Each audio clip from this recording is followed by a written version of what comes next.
Today is the 12th day of January 2015, and I'm very happy to have a dear friend with us, Mandakini. Hi, Narad. Namaskar. Namaskar. We always begin by asking people how they first heard of Sri Aurobindo and Mother, when it was, where it was. Okay, should I give background to that or Certainly. go directly? No, Okay. as you feel.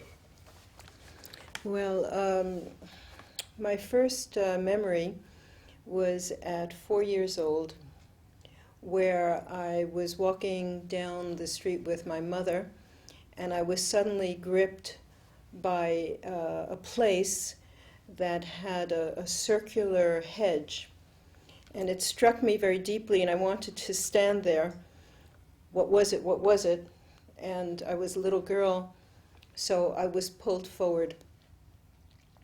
And then probably the next year, I had an understanding, looking down the street, that life was a miracle and that people lived it in a very small and petty way. To fast forward, I only found my way to the ashram when I was 33 years old. But at 5 you had this realization. It was very clear to me, and I remember the words, life is a miracle, and everybody lives it in such a small way. Then when I was 8, I prepared a kind of concoction for my dolls. I made them cupcakes just by mixing soap suds together. And the result was, strangely enough, a golden orange color that had a very specific perfume. And I couldn't get enough of the perfume. I kept on getting up all night to smell it. And I remember this color. So I was about 8, so that corresponds to early 1956. Over the years, when I caught that smell, it was very rare, I would follow the person, like in the New York City subway. What is it? What is it? I finally found the smell again in the ashram when I first came here in 1980, and it was the perfume of the flower the mother named the joy of integral faithfulness. Yeah. And that circular hedge that grabbed me when I saw it when I was 4 corresponded to how the ashram dining room was at that time when I arrived. Mm-hmm. But even more than that, later when they published that wonderful book of Mother's paintings, they showed a painting she had done of Timanlis's garden in Normandy, which also was like that. But I grew up in a family that was half atheistic and half Orthodox Jewish, but I mean really my mother's side very Orthodox. My great-grandfather was a very respected Hasidic rabbi. And so my grandmother was the daughter of the rabbi. And she had a very, very rigid approach to obeying the laws, saying the prayers. And it just, I couldn't relate to it whatsoever. And I remember one time on Shabbat, she asked me to carry something because she couldn't as an adult. And so I carried it. I didn't mind carrying it, but there was something in me that refused the idea that if God wanted that she should obey and I shouldn't. So in any case, time went by, and I was a daughter of 1968 and understood from politics that politics was not the answer. The only way was to change ourselves. And so that led me to Woodstock. And after that, I was at Woodstock, which was... Did you know Julian at that time? No. We only found out this year that he also, and no.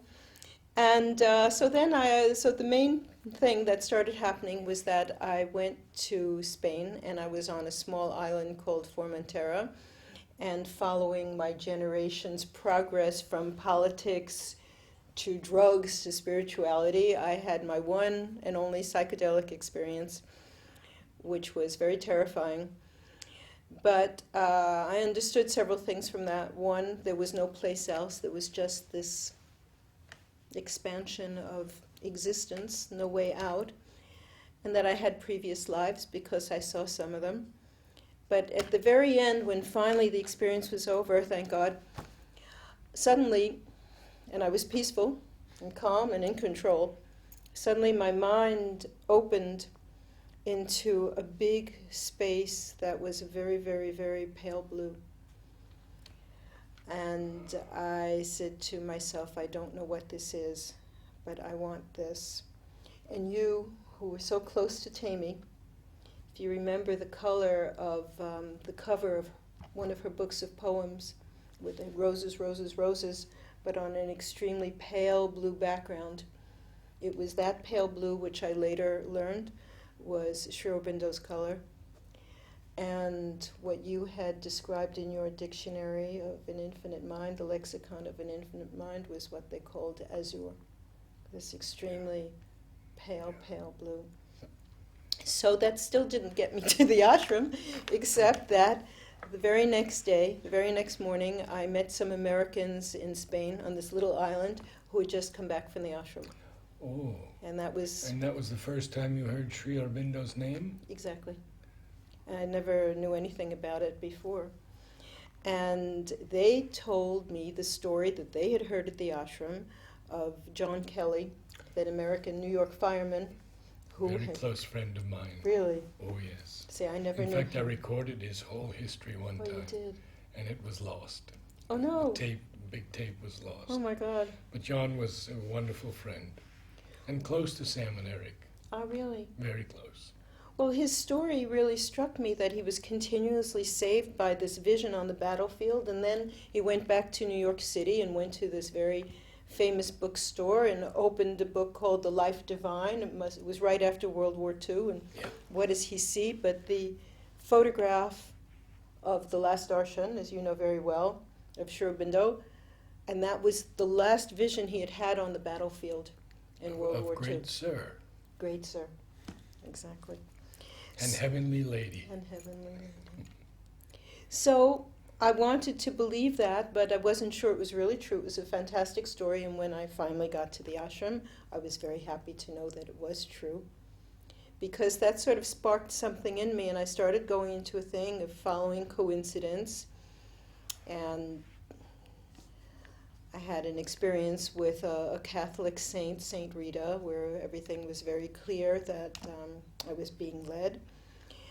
And finally I went back to the States. Then I went to Mexico, where I was doing a master's in Spanish and had this understanding that there was something that was not rational in the world. So the next year it was step by step. It was very progressive and slow. Yes. But it was because I was so skeptical. I didn't believe in God. I wanted to debunk everything. And I had a requirement, which was that I wouldn't be a dupe. I had to be proved. I was a very logical, intellectual person, and I had to have my proof. So step by step, things started to lead me that there was a guidance and intuition, but I wasn't going to be a dupe. So Was this a backlash from the Orthodox Judaism? maybe, A reaction against it? maybe it could be. Yeah. Well, I have very wonderful memories of my grandfather, and particularly with my A saintly man. He was a very pious man. He Pious was man. the husband of my grandmother, who was the daughter of the rabbi. But I remember when my grandfather prayed, there was something extremely beautiful. And again, flashing forward, when I came to the ashram, within the first 2 months, I was sitting at the samadhi, and there was a man who came and did a full pranam at the samadhi, but without any ego. It was just such a beautiful gesture. And I felt something, and I said, but I know this atmosphere. I know this atmosphere. What is it? And then I remembered, that's how it felt when my grandfather prayed. And so, to me, the problem was solved, because it was the same thing. It wasn't just another version of another religion. It was all the same vibration of love. But to get back to how I actually came to the ashram, I was in Colorado the year after Mexico, and in a car with a girlfriend, and we were in the Rocky Mountains going through Aspen, and our car hit a patch of ice, and we started going towards the precipice. In the Rockies, they didn't have any guardrails. Yeah, yeah. And so somehow in me, I thought, well, it'll be very beautiful. It'll be a great experience. The car will turn over and over and over, and then we'll land very gently in the snow and very softly, and the snow will come up and down the windshield, and we'll look at each other and say, wow. And just when I had visualized this whole thing, the car stopped halfway over the precipice in the Rocky Mountains. And so myself, the great atheist, get out of the car, and I went down on my knees on that road, and I said, I don't know who or what, but thank you. And then we went back to my friend's house, and everybody was sort of acting as if I had been the source of something. And it was because that had come through me, and it was only later at Jyoti Priya's What was that come through you? That experience, that the prayer, or? Well, yeah, the belief that it was just going to be beautiful. Oh, okay. The absolute non-fear that, yes, it would just be beautiful.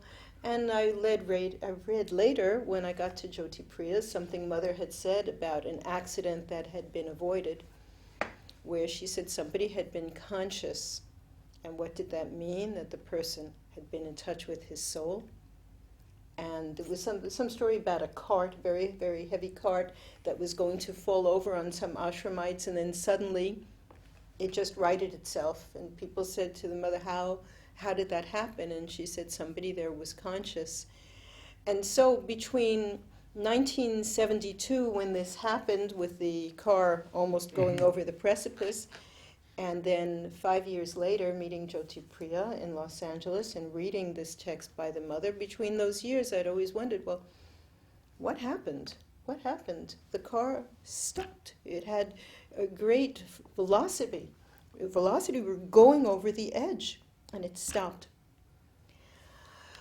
And so, a few weeks after that, I find a piece of paper on the ground in the university that said, Sri Udar Pinto, Sri Aurobindo Ashram, speaking here at the University of Colorado.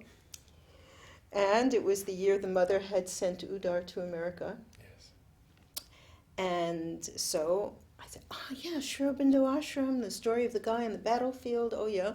So off I went, and I walked in. He was reciting the Hour of God, and he was so dignified, and I'd met so many fake gurus in America.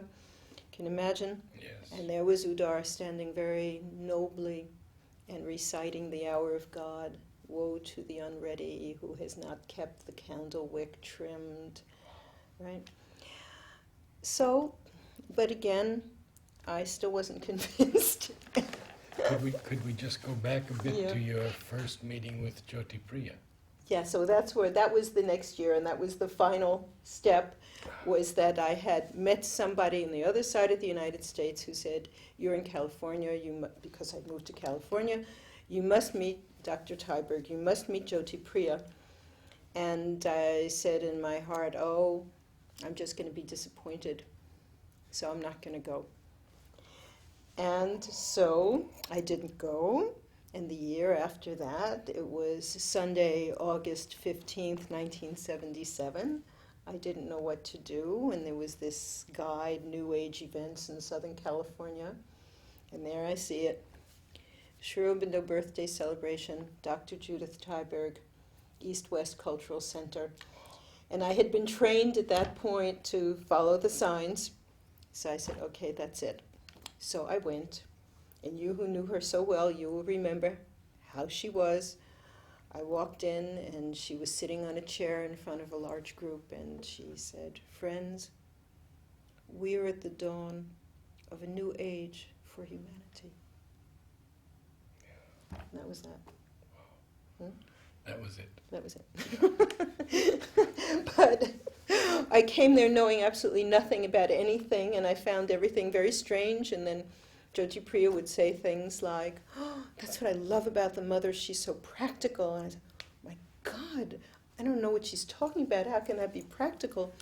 But little by little, and Jyoti, as you know, her school of devotion, Yes. she had activities for us, like doing Savitri, and I was Durga in the Four Mothers. And when you see the photo, I was Durga.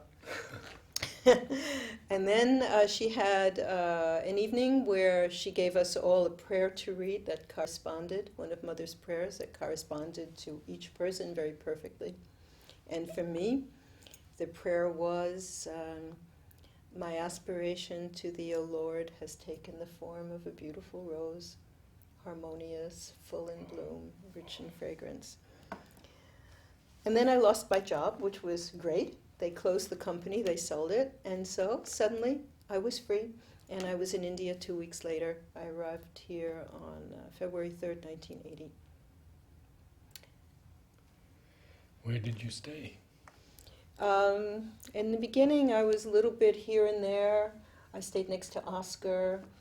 I met Norman Dowsett because of Meera Jyoti in Oroville, and so he took me under his wing for a while. And then Aurobindo Basu came back from Calcutta. He was there for darshan. And then he said, "Oh, stay here and work with me." I didn't stay with him, but work with me, so I stayed somewhere else. And then he introduced me to Mona very early on, and so I was in Golkund from after a few months. But you see, I didn't really like the ashram at first. I didn't know. But then when I had that experience of feeling that same vibration of love that I felt from my grandfather, then everything started from there. And I started working in the dining room and teaching in the school. And you met Nolini and he gave you your name. Yeah, it was my first year and my 33rd birthday, my first year in the ashram. And I went to ask him for a name, and he said, "We'll see." And then I heard that he wasn't going to give me a name, and I said, in the first act of true detachment, I said, "Well, okay." And then somebody said to me, "Oh, no, he's given you a name, you must go and see him, he's given you a beautiful name." And so there he was, he wrote, "Mandakini, a gentle flowing stream," which at the time he should have given me the name something like a series of explosions. It really was a long-term program to call me a gentle flowing stream, but there it was, Mandakini. And he explained to me, he said, "You see, the Mandakini, she's the one who comes out of Shiva's hair. And she's also a real river. And on the surface, she's going very slowly. That's the Manda part, the slow. Mandakini, she who is slow, gentle." He said, "But underneath, she moves very fast." And so I took that as something for me. Because you see, Narad, we both grew up in America. I had trouble seeing myself as anything other than a cute little girl from New York City. The idea of me having any type of spiritual anything was extremely remote. I was just a very rational, intellectual, ethical, nice girl from New York City. But then things started happening. For example, in my room in Golkund one night, there was a ball of golden light that came rushing in like a comet through the shutters in Golkund, and it hit me in the chest. And then I just saw white lotuses. Or I had a very clear vision of the dance of Shiva going on. And there was this dance that they were all doing as all the everybody was dancing around Shiva. It was the presence and the power, the presence and the power, the presence and the power. I had a dream of Abai Singh's room where I didn't know who he was or anything about it, but later, when I went up to his room with Dhanavanti, there was what I'd seen in my dream. It was like a gallery of evolution with lots of shells and archaeological prehistoric things. And then I had a dream of Mother's staircase, and that at Mother's room, and I had not been there. Went up the staircase with great difficulty and went up to a first floor where she was sort of, her bed was there, but she wasn't there. That made her seem dead. And I kept on going up the staircase. And near the end, it was extremely hard. I really had to force myself to keep going, to not fall backwards. It was so hard. And then I got out on this terrace that was just filled with fantastic light. And so then when I finally did have the opportunity to go up her staircase and see how her rooms were organized in that last terrace up there, because I had never been there physically before. So little by little I started saying something like, well, maybe me too. And I had lots of friends who had visions here. I didn't have visions, Sri Aurobindo would appear to them. That wasn't me. But I had these things that happened. And let's see, what else? The experience of Shaktipat. There was, I became very good friends with Kailasbai, who was the school guardian, remember? And he had a friend named Maharaj, B.K.S. Patel, who was from Karnataka, and he would come to the ashram every now and then. And he and Kailasbai became my brothers. And on Rocky Day, I put the bracelet on them. Well, they put the bracelet on me. Yes. Yeah, they put the bracelet on me to protect me. And Maharaj, who was this very distinguished-looking guy with his hair in a top knot and a long beard, he would always say to me when he saw me, "Sister," like this. And so he insisted on doing pranam to me, which I didn't want him to do pranam to me, but he took me as a representative of the Divine Mother, woman. And so he touched my feet, and I put my hand on his head, and whoosh, off away in some fabulous ecstasy that lasted for many hours. And then one time after that, I became close with Madhav Pandit and went to his satsangs. And one time I said to him, I was in a very high state of aspiration. I said to him, "Oh, your feet look just like the mother's feet." And so he gave me this funny little smile, and he touched my hand in a very specific way with his finger. It was like this. And he smiled and looked sideways. And whoosh, off I went again into... But I read later in the Kapali Shastri book, who had been his guru. Flame of white light. Flame of... there was something, I think something like 1,000 Oh, slokas to the book. Divine Okay, Mother. yeah. And he talks about that gracious sideways glance of the guru. Now, Madhav was not my guru, but it was the sideways glance, very gracious. And Vasanti Rao was just telling me that was the initiation by looking sideways. The guru looked sideways because he wasn't personal. If he looked at you straight like this, it was like a personal, person-to-person thing. But the sideways thing, he depersonalized himself from the force that was going through him. And touched only your finger with his Only my finger. finger. And looked sideways and smiled. And then the last time was with Jumanbai, just before he passed. He was so sweet. He took me in his arms so many times. He died the next month. Took me in his arms so many times, and I went back to Golkon just floating up there in joy. So, me too. It wasn't exactly to be imagined, but me too. So how long did you stay in the ashram? I stayed in the ashram for almost 3 years. I washed dishes and dried dishes, which was the best job at that time. I taught in the school, which was a tremendous, tremendous privilege, especially in the flower room school. The children were just too much. I had a little painting class. And so first we'd start by meditating together. And sometimes I'd open my eyes after the children. They were all looking at me like they were the adults. And the children were wonderful. They would have conversations like, who do you think is more beautiful, douce mère or the most beautiful child in the world? Or they would, somebody one time made pink and painted a cross and said to the other, they were 5 years old, what do you think about Jesus?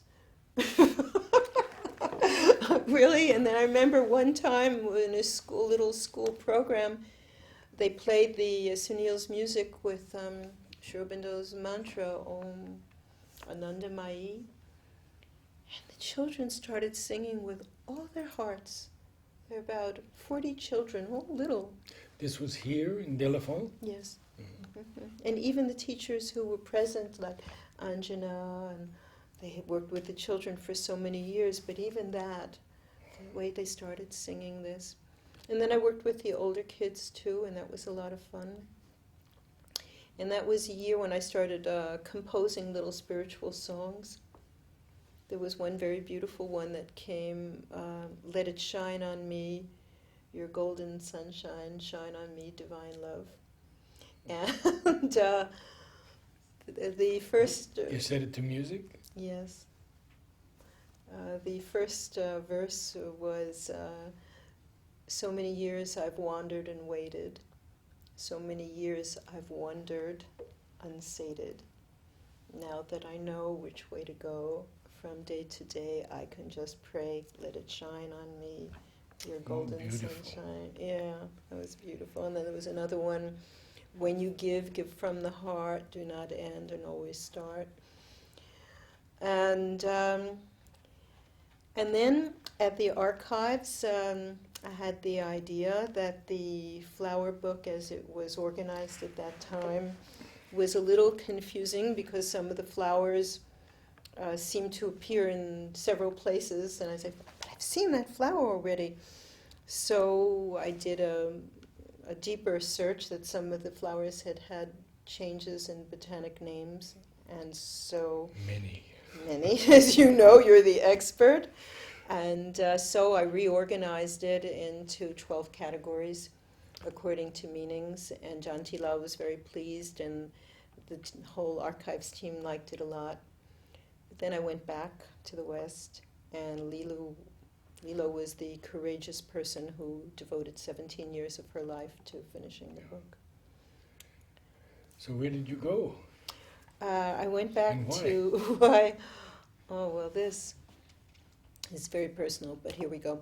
Since this is a testimony, right? It's a testimony of the change. But you say whatever you wish. Yeah, I know. Well, like many American girls who you may know, I sort of started falling in love with an ashramite. And this is important to say only because I've noticed this phenomenon here and in other spiritual places, that you become so grateful to somebody who has shown you light, that the heart area opens, and then the gratitude widens, and it's sort of, since it's based in the heart area, it's easy to get a little confused about what you're really feeling. And I know of many girls who got very confused. But I didn't get confused, I recognized, and I said, well, that is not a good thing, as grateful as I am to this friend who helped me so much. And then my vitals started saying, oh, the rest of my life I had a permanent visa to stay here forever. Oh. I did. And on that story, if I can just tell a story for the record, at one point when I was trying to get my visa, Kameshwar Rao, do you remember him? He's an old ashramite who came in the 30s. And he was happy because he had done the Ganapati dance for the mother in the playground. Big belly Ganapati dance. And so when we went to the visa office together, he told me his story, which was that he had come to see Sri Aurobindo, and he was a nationalist. And so he said, I am not going to bow down to a foreign lady. I will do my pranam to Sri Aurobindo, but not to any foreign lady. So we've heard this before. Many times. And so he went for his darshan. He did his pranam to Sri Aurobindo. And then he said, I looked into the mother's eyes. I said to myself, this is not an ordinary being. And he did his full pranam to her. Yeah. So, But it was unusual at that time to have a visa, a long-term visa like that. yeah, and not only that, before that, the more unusual thing was that I was able to stay 18 months on a 6-month visa. Everybody had to go after 6 months, and I finally, in the beginning, I wasn't so sure if I liked it here, but then after that, I couldn't leave. I could not leave. So I would go to the visa office every time my visa expired and say, I can't go. I have to be here. And they were so sweet, they would say, okay, Ma, come back at the end of the week, and they would extend my visa for a month, 2 months. This went on for a complete year. They had an ashram calendar hanging in the visa office at the time, a photo of the mother. And one time when they said to me, you've asked too many times, this is it, I just went over to the calendar and I stood like this in front. And so what did they say? They said, okay, come back in a few days. And they extended my visa. So all this went on until I heard that my mother was ill. And then I went back. But you see, so then when I went to the visa office the last time, and I'd had the help of Kameshwar, and even Kunuma, who was the head trustee at the time, had said a few words for me. So when I went for the visa, I had decided that I wanted to go back. And so when I went for my visa, they said no.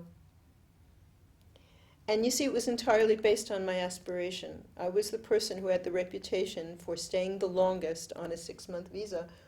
And I told Patty and other people, if you can't go, they will not make you leave. And Patty, I don't know how many years she stayed here like that. So when I went to see Kunuma, and he said, did you get your visa? I said, no. And to leave? To stay longer, but I had decided I wanted to leave to go back and help my mother. Okay. And so when I went to see Kunama to say in any case that they had refused to extend my visa this time, he said, he was generally very self-controlled, if you remember. He was a lawyer, and he suddenly said, I don't understand what happened. And I didn't have the heart to say to him, but I changed my mind. I do want to go back. And that was the key. So I went back, helped my mother, reconciled with my family who couldn't understand why I was here for so long, went to San Francisco and got a residence visa and came back to the ashram. And then, I don't know, I started feeling like I couldn't see myself here for the rest of my life, which I felt very guilty about. And then I understood that for me I had a challenge. If this was true, which took me a long time to accept that, yes, this is true, if this were true, then I should be able to live it anywhere. And that became the challenge, to live it in the West. And so I went back to California.